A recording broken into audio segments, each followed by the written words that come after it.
If the instrument cluster isn't lighting up in your Kia Sportage when you turn on the ignition or start the engine, it could be due to a blown fuse.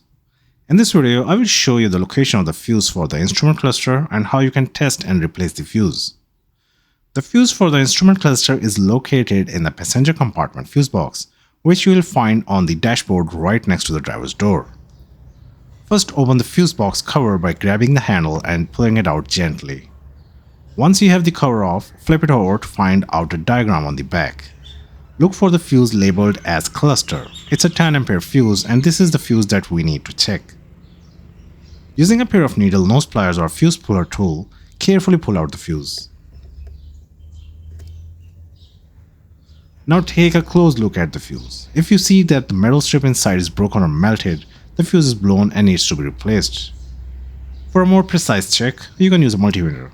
Set the multimeter to the continuity or resistance setting. Place the probes on each end of the fuse. If the multimeter reads OL, the fuse is blown. If it shows zero resistance, the fuse is good. Once you have determined the fuse is blown, you will need a replacement.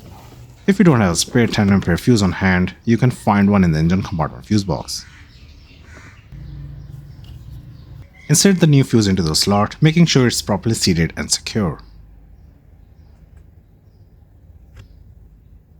Now turn on your vehicle and check the instrument cluster. It should be lighting up properly. If the fuse blows again, it indicates there's a deeper electrical issue at play that needs to be investigated, like a wiring issue or a faulty component. That's all for now. Thanks for watching. If you found this video helpful, please give it a thumbs up and subscribe to Join for more car maintenance tips and tutorials. See you in the next video.